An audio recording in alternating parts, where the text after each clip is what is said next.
Good morning, everyone, and welcome to this today's NTA training session for registered foresters. My name is Seppi Höna. I'm a Forest Service Inspector with the department. I'm also joined today by my colleagues Emmet Byrnes of our Archaeology section, my colleague Frank Barrett, and Justin Kineen, who will be coordinating questions and answers at the end. So, folks, I think we've 33 people coming in already. I think we're down for 38. It's 10 o'clock. We might wait another minute or so, and there's a few more people joining there as I'm speaking, so we might wait another minute or so, and then we'll kick it off. Okay, thanks. All right, folks, we'll kick it off then. So today is our third training session, I suppose, our webinar in relation to the native tree area scheme. You know, the scheme's been open now for what, a year and a half, coming on 2 years, and we just thought it'd be timely to organize a session like this again. Really to focus on the key aspects of the native tree area scheme. I suppose we've seen the scheme, you know, now for a year and a half, I suppose, properly, and we kind of can see certain trends and, you know, the kind of applications that we're receiving, the quality, maybe some of the issues that we've encountered so far. So what we're going to do today is I'm going to run through the main aspects of the scheme. Some of this you probably have seen already. But I'm just going to scan over it again because we do have people that haven't attended the previous two. So I'm just going to run through some of the scheme requirements. 1 second here. Yeah, so this is an overview of my presentation. So I'll go through the application procedure, the scheme design, scheme interventions, the NTA 1 and 2. I'll briefly scan over the grant and premium schemes. I'm sure you are all aware of those. How we deal with aquatic zones and water features, minimum width criteria, considerations around the Form 2, and I'll just run through some of the stats that we have today in relation to how many applications we've received, refusals, Form 2s received, and that sort of stuff. And then there's also the further information links at the end that you can avail of. Now, this webinar is recorded, so you can come back, or any of your colleagues that haven't been able to attend, they can also you know, look at the recording at some stage. You know, we'll have a short Q&A at the end where you can ask questions. Justin will, you can type them in, or you can raise your hand, and we'll let you in. And listen, if we can't answer any of the questions, or you might think you have any question afterwards, you can drop me an email, give me a ring anytime, or there's an email at the end of the presentation too that you can email general queries to. So I'll plow on then, folks. The application procedure. So as you're aware, the application is all done through INET, and similar to the normal A4 road or any of the application schemes we have, you upload your documents in INET. The applications are received by our registration team colleagues in Wexford, and they might send queries in relation to if there's maps missing, or there are certain omissions. They'll come back and they'll query until the application's 100% from a document point of view, and then it's referred to the inspector. Now, just one thing to note, what we've previously been doing as registration team, we're doing a fairly detailed check of the documents. Now, the only checks that they're doing now is they're checking that there are no duplicate applications. This is in order to speed up the process, and the inspectorate, we check the documents then when they come in now. So rather than our admin colleagues doing it, which is sometimes causing some delays, after the check is done that there's no duplicate application, it's straight away sent to the inspector, who does the assessment on the documents. If we have any queries, we'll come back to you with an FIR or an email, or we'll give you a quick phone call, as I'm sure some of you have received from me recently, and then we try and get the application up to standard. Then what we do is we check the file from an eligibility point of view, in particular archaeology. If there's an archaeology intersection, we use the spatial analysis tool that Frank will give a brief presentation on later on, to see is there an archaeology intersection, and we then refer the file on to our archaeology colleagues for assessment if an intersection exists. If the file has to go to ecology and comes back to us with a report, it's then certified by ourselves, either an approval or a refusal, and then the decision is issued. Some considerations, you know, these are things that we've kind of seen over the last year and a half or so. We're getting very few pad applications for the NTA, and we would highly recommend them in relation to archaeology. Emmet will go into this in a bit more detail after me, But it's just if you have an application where any plot is within 200 meters of an archaeology feature, request a pad. Don't take the risk of doing an application and getting a negative result. You know, we do understand if landowners are paying for the service. So if you have any doubts at all, fill in your pad application form, send in a biomap, quick species map, and we can have a look at it. And if some of the plots aren't eligible, we'll be able to tell you where you could put them. So we really would encourage people to avail of that, the pad service on that front, you know. Again, utilize the spatial analysis tool. Frank will go into that in a bit more detail. And listen, good quality mapping is always important. What's very important from an NTA point of view and also archaeology is mark your access point and how you're going to get to the different plots, you know. So very important, access point and how you're going to get to the different plots in your biomap. Just listen, they're just a couple of things that we wanted to flag, you know. So just to go to the scheme design, listen, it's different to the normal afforestation scheme. As we know, we're working on, you know, we've 2 stages in the process. We've the scheme eligibility map that I'll show now in a minute that kind of shows where you can make an application. It doesn't show that you're eligible, it shows where you can make an application. And then also the scheme as preemptive measures, where we've basically tailored the scheme and included areas where we know there are no environmental concerns, and, you know, given specific silvicultural and interventions, the scheme should be successful, and particularly to do with soil, you know. So they're really the overarching scheme design elements. You know, you have stage 1 and 2, you know. This is the scheme eligibility map in green. This is just an overarching map that was developed that shows basically from those environmental, you know, I suppose the preemptive measures where your NTAs, where you could make an NTA application if all the other parameters have been addressed, particularly in relation to soil and archaeology.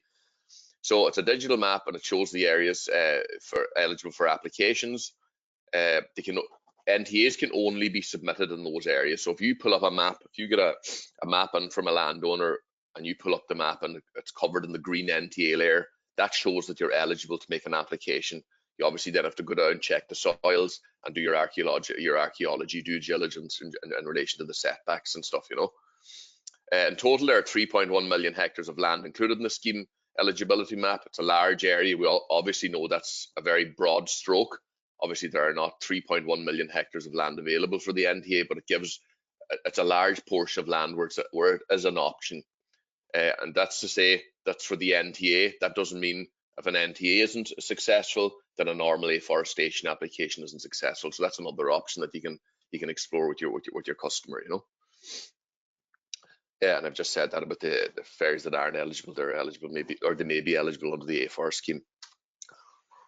The next point is the scheme intervention. So we have 2 interventions, NTA 1 and NTA 2, the creation of small native forests and the creation of native forests for water protection. Listen, the descriptions are self-explanatory.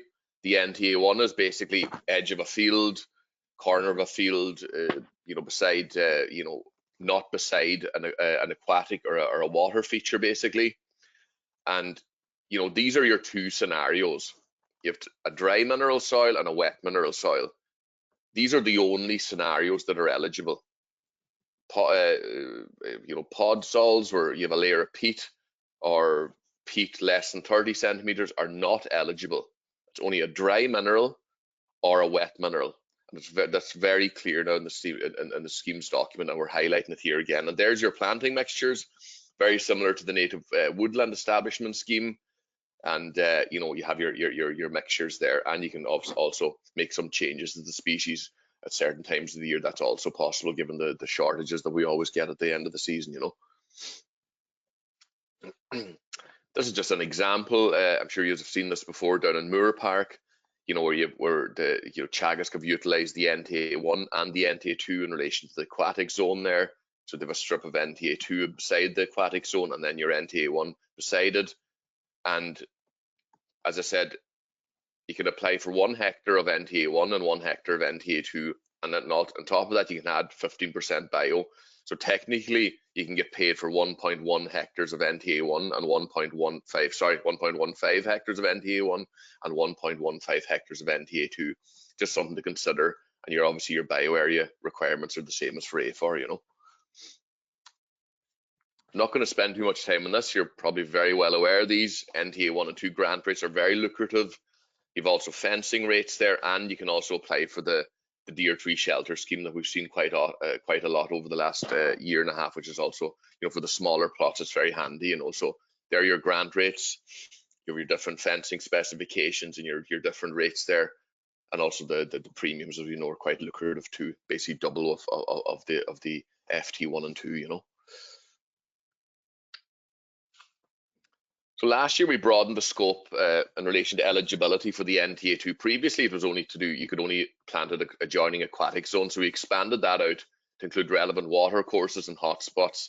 I see that's been very popular over the last year since we brought that in, and listen, we would encourage more of it. It's an excellent way to protect water.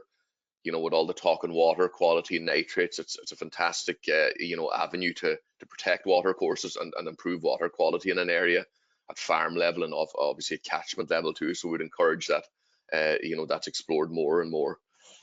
Yeah, so that we brought the relevant water courses and hotspots in last year, and that should add to that too, you know. Also, there was issues around minimum width requirements, and we brought in some changes at the same time last year when we looked at the NTA2 eligibility. Again, we've introduced more flexibility in relation to minimum plot widths. And that's explained there. For example, for NTA1, 30% of the proposed plot area can be less than 20 meters in width, and you can see it there in the examples. Listen, a lot of people might just want to plant a corner, or you know, it's kind of going into the corner. So that might, you know, previously the minimum width was catching those people out, but now listen, we brought in those changes, and again, it adds to the availability of land there if people want to adapt their NTA plan accordingly, you know. So that's just kind of an explanation of those. And also for the NTA2, tree planting area remains unchanged, as does the undisturbed setback.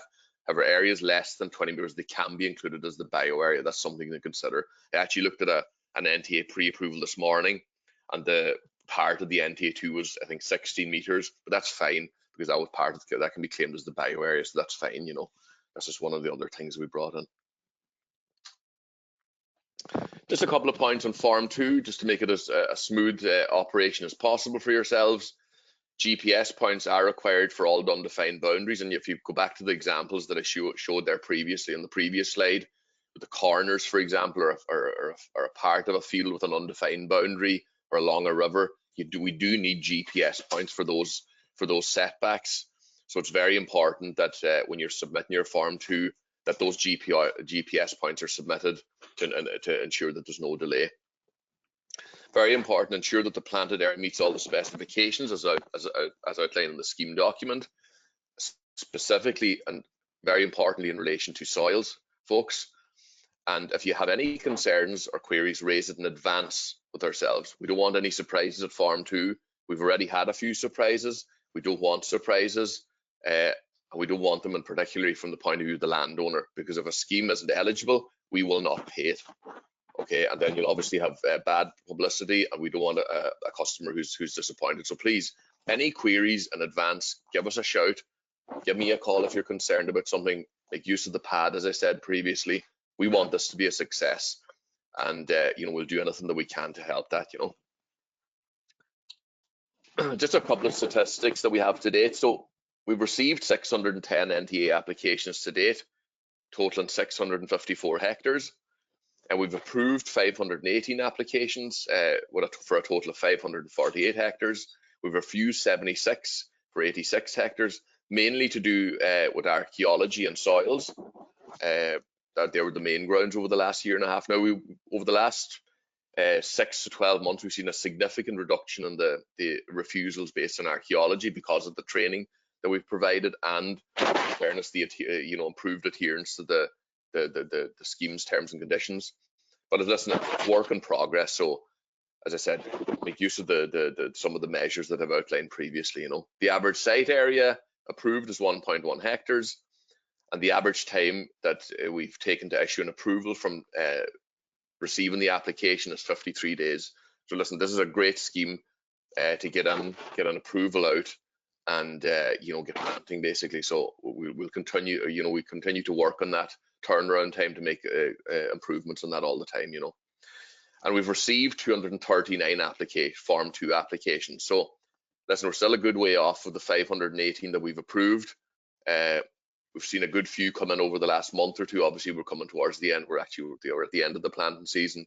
So hopefully we'll get a good few more of those in, folks, and we'd encourage people to continue to engage with their customers with approvals to get these Farm 2s in.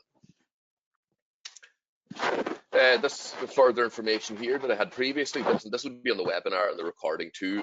Our department website. We have the DAFM website. These are all on the DAFM website. You have your scheme terms and conditions, your frequently asked questions that we might actually look at after this training session. If we get any other FAQs and that we deem should be put up on the website. So again, all the information's there. And as I said before, reach out, and if you have any questions, there's the general email, but you can contact me anytime, email, on the phone. And listen, we want this to be a success, and we want you to be successful, administer and deliver in this scheme. So if we can be of any assistance, let us know. That's everything for me now. So I'll pass on to my colleague Emmet, who will take you through the archaeology parts. Thank you. Hi, Seppi. I'm not sure, did Frank want to come in first, or are you happy for me to go ahead? Well, I think I'm on next, actually, in the running order. So what I'm going to show you, I don't know if maybe Seppi, you can confirm you can see my screen now. If you could, can you see my screen, Seppi? Yeah, I can, Frank. Yeah. Perfect. Yeah, great. It's tricky to know whether or not folk can see what's going on. So what I'm going to do here is take you through an example, a pre-approval example for the NTAS scheme. Two things I want to impress upon you today is clip digitizing, which is kind of the way you can capture the polygon areas for the NTAS scheme, particularly at the edge of the eligibility layer that Seppi showed earlier, the kind of overview of the All-Ireland map with the green areas, if you like, and how you can use the clip digitizing functionality that's embedded in INET to kind of do precise digitizing. So that's unique to the NTAS scheme. It isn't available on other schemes. It's handy when you need to kind of do a fiddly digitizing, if you like, at the edge of a polygon. And the other thing I want to impress upon you and to show you is the spatial analysis tool, which is also available for afforestation and roads. So I'll start the process of taking you through a new pre-approval. Hopefully this process is familiar to most folk. This is so I select the type of scheme from the drop down. Select the type of business enterprise. I look at the kind of the eligibility criteria in terms of ownership and land use. So I need not be a farmer, but the land must be in some sort of agricultural use. I look at the silvicultural considerations in terms of the silvicultural suitability, the soils, elevation, etc., and threats and risks in regard to the proposed forest area. I select my townland, where I'm going to target the native tree area development, and this is a townland near Wexford Town, a place called Ardcavan. I put in the notional area here. The site area has to be greater than 1. I confirm that I meet the minimum ABE requirements. I'm going to create a new plot. So I'm going to have one plot here. Just create a simple example. Put in a notional claimed area of 1 hectare. I select NTA 1, and it's going to be mixed high forest because I'm going to have some Scots pine in here. It's going to be an integrated mix. It's going to be in wet mineral soils. I'm going to add my species. The first one's going to be pedunculate oak at 30%. I'm going to add, try and be consistent with obviously the scheme rules, silver birch here, and that's 30%. I'm going to add Scots pine, 25%, which is I believe the max in relation to the threshold for Scots pine. I'm going to add alder, 10%, and then I'm going to add 5% of hazel. So I'll hit save, and hopefully that plot will save. You can see now that the system allows me to start digitizing the plot. This button changes color. So I'll click on the button here. So there's two things now that are, I suppose, one is unique to the NTAS scheme, which is the clip digitizing, and then the second thing I'm going to show you, which is the spatial analysis tool, which is linked to what Seppi had spoken about in relation to archaeology, number one, and this idea that NTAS applications are subjected to archaeological screening, and you'll be able to determine whether or not your application will be subject to screening, because you'd see the same test as Emmet and Seppi use in terms of whether that file should be subjected to screening, etc. So I'll go ahead and show you. So I'm going to go to the edge of, there's an SPA. This is the slabs here, the slablands of Wexford, the northern slabs. This is at the edge of the eligibility area, the eligibility layer. You can see here in green is shaded green. It's turned on by default when you activate or when you create a pre-approval. So the first thing I'm going to do is turn on the parcel layer. So that gives me some information in regard to where I am vis-a-vis the adjacent land parcels. So if I'm making a claim, or is it now this layer, it's green, type publish parcels, here we go. So you can see the outlines of existing parcels. So obviously I'll want to do my digitizing in respect to existing parcels. So I start the drawing process. And just Seppi mentioned earlier about coordinates and using GPS. You can digitize using coordinates if you're minded. So you can enter your coordinates here and actually have those coordinates be drawn to the screen if you know where your survey area or where your pre-approval planting area is before. I won't show you that today. I'll just keep to the stick within the program. So I'm going to demonstrate the clip digitizing. So you can see this is a very undulating boundary here, and so I can actually start digitizing outside. So say I'm going to digitize, say, half this parcel. And one thing I want you to look at is, as I'm digitizing, the hectares here over here grows. So I'm kind of digitizing with respect to the parcel boundaries here.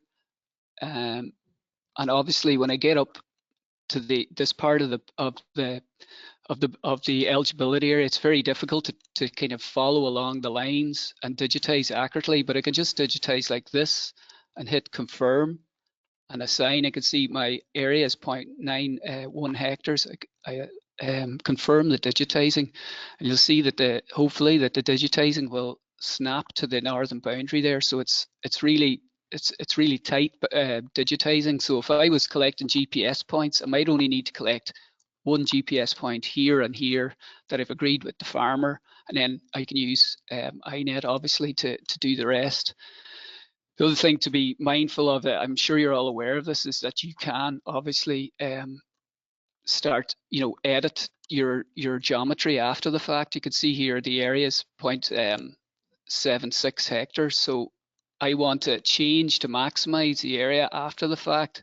So I select the polygon, it turns red, the NTAS polygon area. I click on the modify feature tool, and then I can move the individual vertices. And as I do that, I'll try and pick the last one here, but it's to give you the idea. And I can add another one out here so it'll clip, but you should see the area. You see it's now exactly 1.02 hectares. So you can use this tool or the editing tools to get really, an accurate digitizing to maximize the area under the scheme if that's what your intention is. And I just hit save edits. And hopefully this should save the edits I've made. If I click back on the polygon, I'll see the approximate area here. See it's 1.1 hectares. So I'll close out of this and just go into the table, and you can see that the digitized area is 1.02 hectares, which is, it's as close as to our 1 hectares as we can get it. See, I put in the claimed area of 1 hectares initially. Now, what I want to show you here, I'm going to go back out of the work list, because when we leave the work list and go back into the file, this will take a couple of seconds to refresh. This is the pre-live system. It's the system that testing and development work is done on.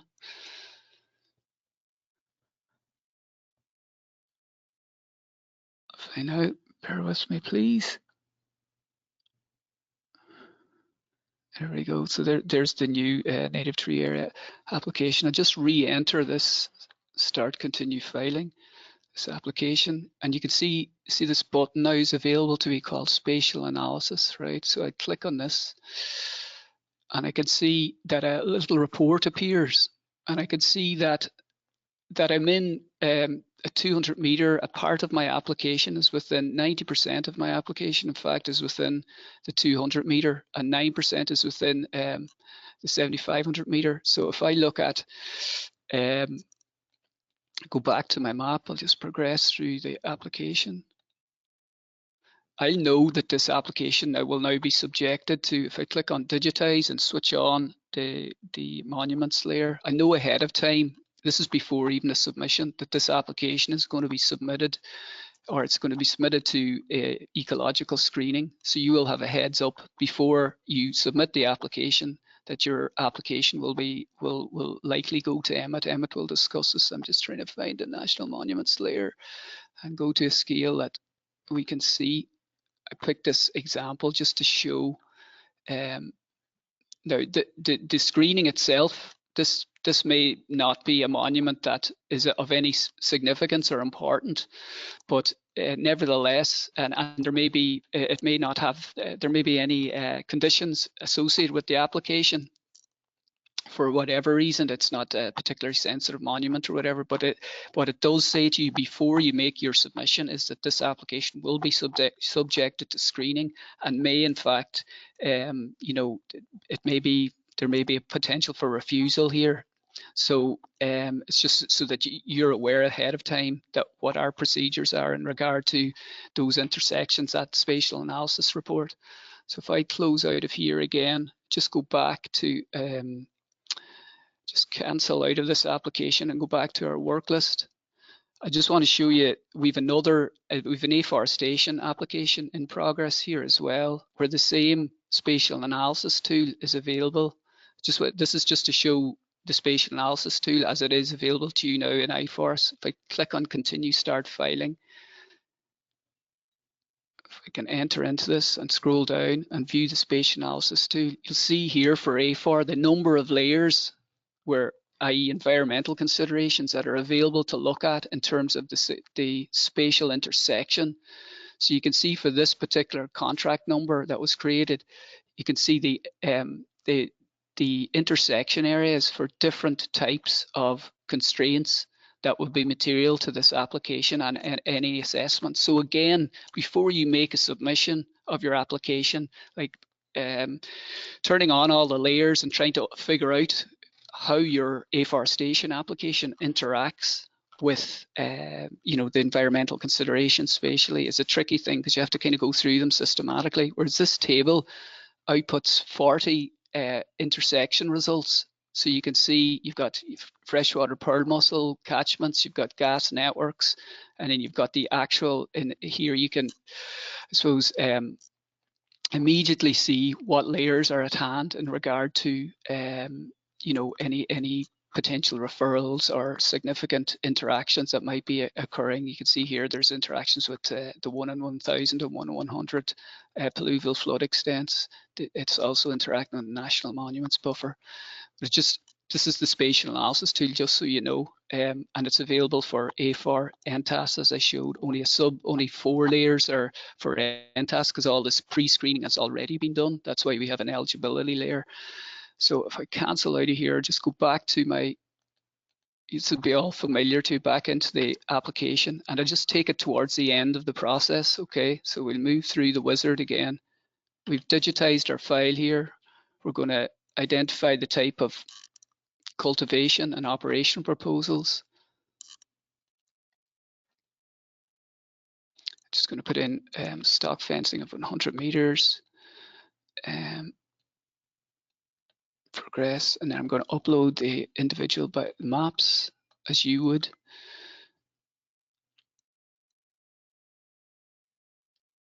If It uploads for me. Yeah, it's saying it gives the message it's uploaded. So the declaration by beneficiary is the next one.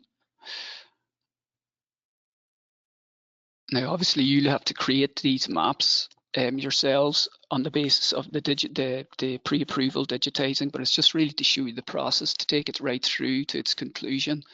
You know, so we go through the full loop, if you like, of an application process. Upload the NTAS location map as well.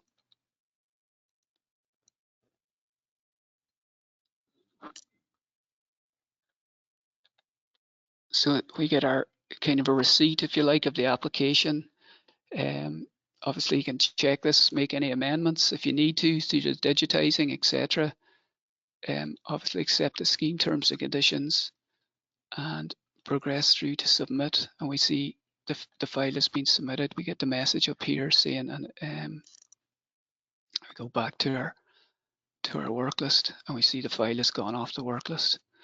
So that's really what I wanted to show you. Hopefully that showed the two specific items I wanted to impress upon you, which was the clip digitizing functionality that's built into NTAS, which is specific to NTAS to facilitate the digitizing around the fiddly edges, if you like, of the eligibility layer. And then the second thing is a spatial analysis tool that's just been introduced for yourselves in the last couple of weeks. It's available on NTAS, on Afforestation, and also on Forest Roads. And you can see the various intersections with the environmental consideration layers that are relevant to those schemes.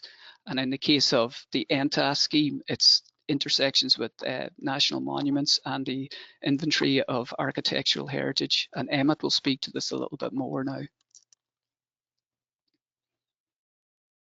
I'll hand over to Emmet. That's great, I guess. thanks. Seppi. Thanks very much, Frank. That was very informative now. Emmet, I'll pass on over to you now. Thanks. Okay, thank you, Seppi.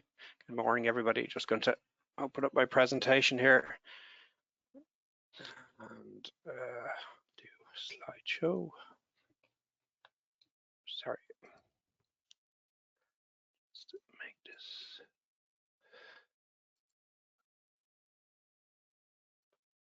Apologies, just need to get this to do slideshow from beginning. Show my screen. Okay, I hope everybody can see that. Seppi, you might just confirm. Yeah, that's perfect, Emmet, yeah. Okay, thank you very much. Okay, let's move that up there.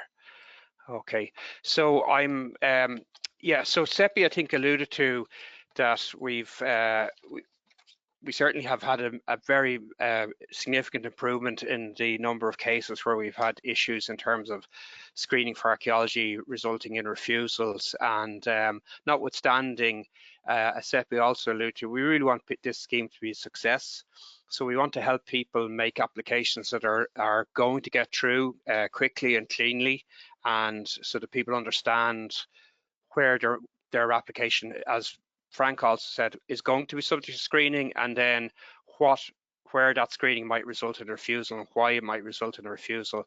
And so to help you avoid that situation, and as I'll go into it in more detail later again, but as Seppi said, we'd also like people to really avail of the pad. The pad is there. The pad is very, very useful. It can help people identify areas that are going to be problematic and maybe areas that won't be if they change the design of a plot or the location of a plot. So I'll just move on.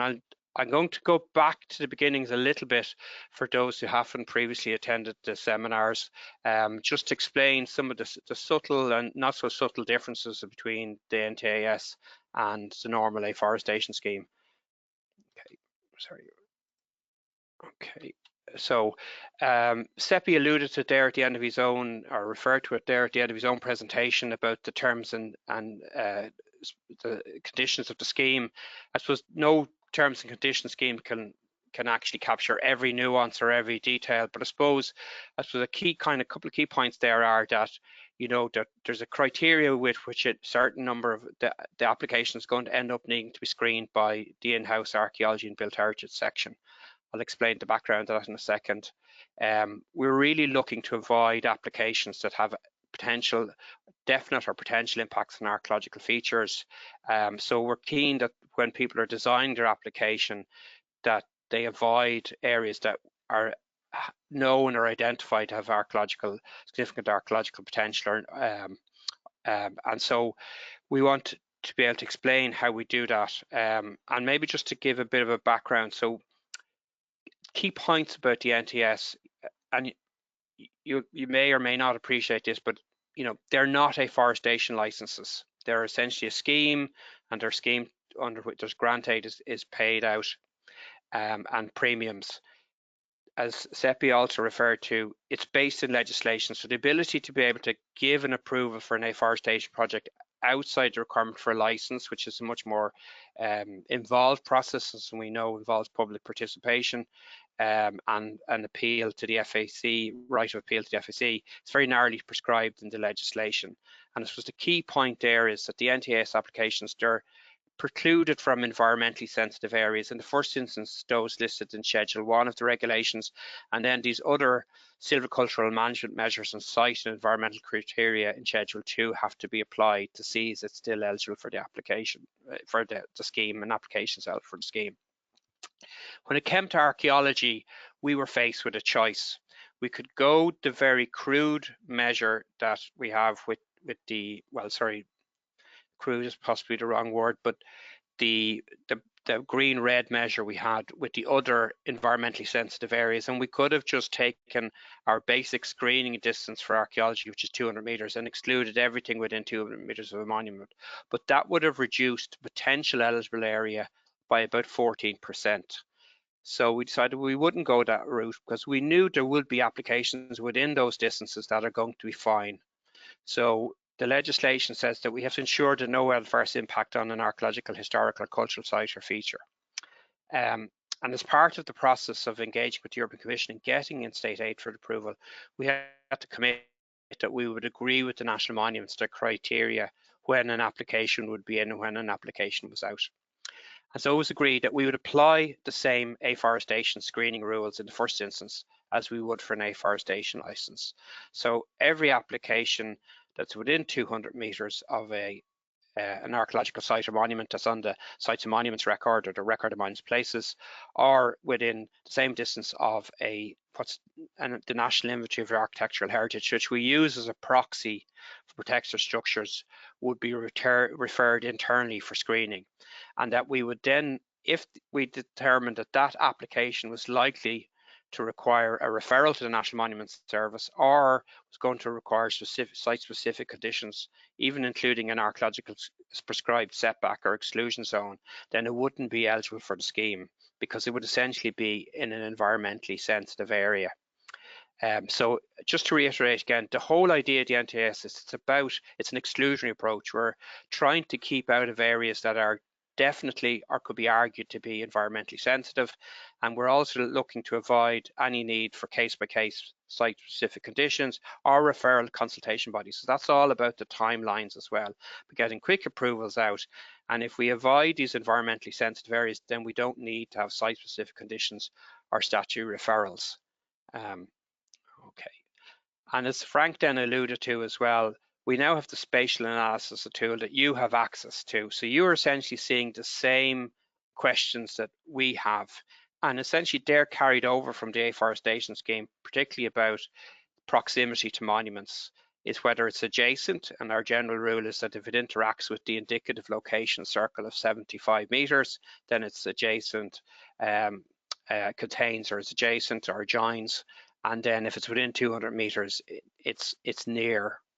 Okay, and it's the same for the National Inventory of Architectural Heritage, which again is a proxy, but doesn't always capture every protected structure. So, or the grounds or the attendant grounds or curtilage of protected structure. So just want to reiterate that, and we'll come to that a little bit later. I suppose in practical terms, what does that mean? So when something is an area, so those 75 meter in radius circles, they're a standard circle that has been put up. They're meant to mimic the hard copy maps. They're in the monuments layer, as Frank showed us in that Ardcavan case, and they're essentially 75 meters in radius from the center point of the monument.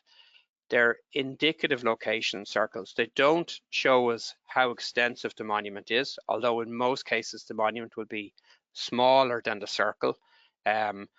If it's a standing stone, it's a single point. If it's a ring fort, it might be 40 meters in diameter itself. So they indicate the more or less approximate location. There will be occasions when the monument extends outside that circle.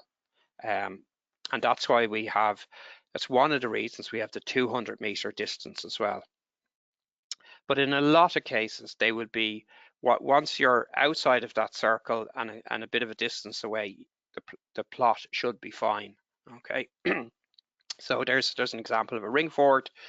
That plot there is about 100 meters away or more from the ring fort. You know, that's a plot that if there was no other monuments in the area, then that's probably a plot that would have been, it's obviously afforested now, but if that would have been, if that came in as an NTAS plot, that would probably be fine.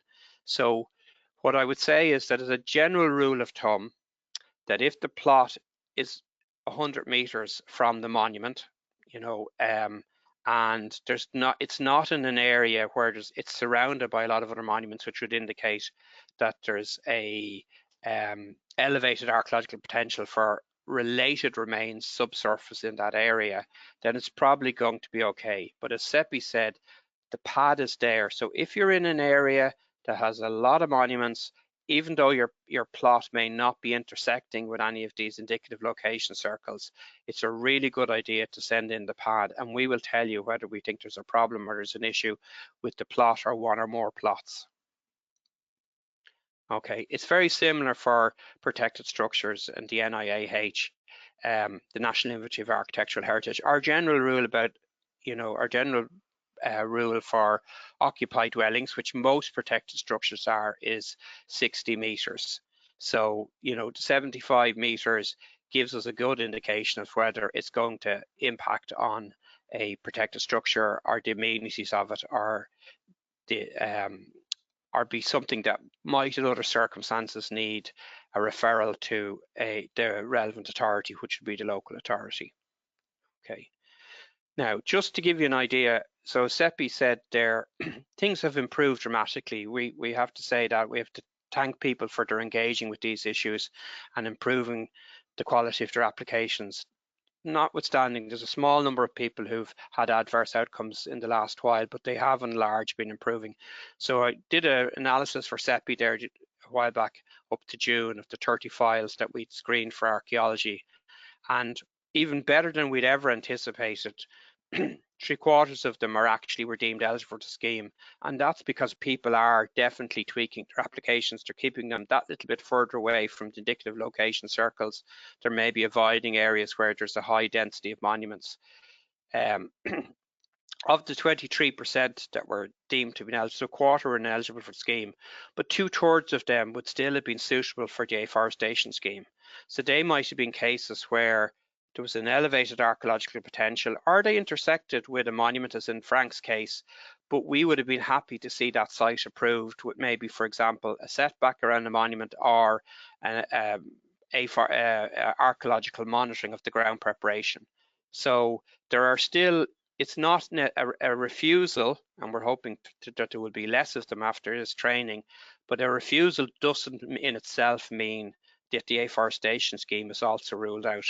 When we do our screening report, we make a little summary at the bottom of that report that says where the real issue was. Was it one or more plots? Was it that it might require specific archaeological conditions? And if somebody seeks a review of the decision, that report can be made available and they can see the specifics of the case. But as I said earlier, the pad is really the best way to go, because we'll be able to tell you that in advance what the issues are. A key point there was that we could have brought that figure up to 87% if some of those applications just had one of their plots removed. So we're seeing maybe people putting in applications with 2, 3, 4, or 5 plots, and it might just be one plot that's causing a problem. Often where it intersects with an indicative location circle, and therefore would require a referral to National Monuments. If that plot was removed or moved, the application would have been fine. So again, the pad is an ideal vehicle to try and identify those cases before you finalize your application.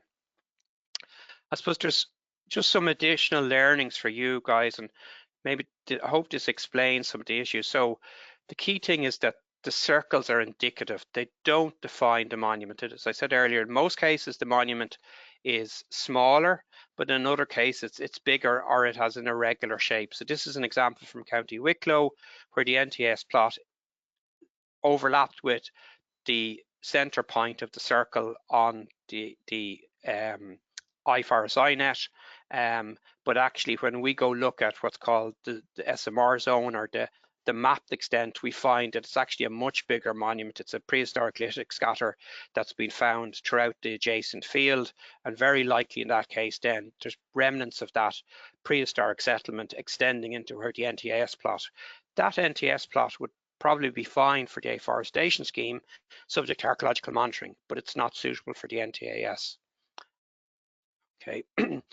Another key kind of point to learn is, and you should be able to access these yourselves in the IFRS, is to think about the classification of the monument. So if you see something that's ecclesiastical, an enclosure, a burial ground, a children's burial ground, it's very often the case that the indicative location circle doesn't capture the full extent of the monument. So this was a case in Clare where one plot was fine, but the other plot closer to the indicative location circle wasn't, because there was actually earthworks extending out from this monument. Another point that we've encountered is the idea of a redundant record. So you look at the monument classification and it says redundant record. Now, national monuments are no longer using the phrase redundant record, but it's still in the data set. It has no legal status per se, so some of these features may still be recorded monuments, or they may still be indicative of an area that's archaeologically important. So some of the things that were taken off the RMP and classes indicative as redundant records are things like find spots, so where an archaeological object had been found. So that would indicate that there's still archaeological material there. So redundant record doesn't mean the area is not important. It just means it hasn't met the criteria, or doesn't meet the criteria at the moment. The National Monuments think that it's going to be put onto the new inventory. And as I said, they've even stopped using that phrase in the new entries. But again, the pad is there. If we get that in as a pad, we'll be able to look at it and we'll be able to see, actually, is it still an area of concern, or is it somewhere that they really don't have any concern? So for example, an agricultural quarry. So there was a lot of agricultural quarries that were on the record of monuments and places that they subsequently took off, or it classed as redundant records. So again, if you see something that's a redundant record, don't assume that it isn't important. It could still be important, but the pad is there and we will help you understand whether it's a viable application or not. Okay, Seppi also referred to this as well. One of the minor issues we're seeing, so it's not a major issue, and access, it doesn't necessarily mean it's the end of the project, but it's very important that you indicate to us where the access is. This was just an example in Westmeath where there was no access marked on the map. It may well have been that the forester and the applicant assumed that we would understand that they were coming in from the public road, but we don't know that. We can't second guess that. So it's very important you tell us where the access point is and the access route. We've had cases where the access route passes over a monument, which is not really acceptable. However, we have also cases where the access route passes by a monument and maybe along an existing metalled agricultural track, and that would be acceptable because you're not doing any damage to the monument, just agricultural traffic passing there all the time. So maybe that might be fine. That plot is likely to be fine. We just need to be sure that the access in itself is going to cause any problems. So again, Seppi referred to it's important that people do the mapping standards. And I suppose the last one I want to talk about is this idea of protected structures and particularly historic domains. So we've had a small number of applications where people have put in NTAS plots in historic domains. Now, by and large, I would say that they are actually very compatible with historic domain. You're extending the existing broadleaf or mixed high forest woodland. If they're sensitively located, they're probably going to be fine. The difficulty for us is there's a provision in the Planning Development Act that if it's deemed that something's going to materially affect the character of protected structure, which would include its attendant grounds, then it ceases to be exempt to development. And one of the things somebody could do to help us with an application like that is, if they want to put a plot into a historic domain, is to seek a Section 57 declaration from the local authority before they put in the application, and put that in with their application. And that just basically says what kind of works the council think aren't going to detract from the character of the protected structure or its attendant grounds. I just want to give an example there. So this is, it's in Mead, but I won't go into any more detail. But this is a case of a plot. It's actually near 4 protected structures which are on an artificial lake. There's a lot of follies and a boathouse. We actually didn't think the plot in itself is going to be a problem. It's screened by existing historic woodland. The only issues for us were really the fact that it actually used a gap in the domain wall as its access point, and whether that would be acceptable in terms of protecting that kind of built fabric. And when we visited the site, we found that there was an alternative access. So these are kind of considerations that, so it's not that woodland plots in historic domains are out, it's just you need to be a little bit more sensitive. And one way to make sure that there isn't an issue is to seek a Section 57 declaration, but also to be conscious of keeping them at sufficient setback from structures and feature fabric that are part of the attendant grounds. Okay, that's kind of me for the moment. I don't know, Seppi, I'm just going to, if I can stop sharing. Yeah, thanks very much, Emmet. That was very clear.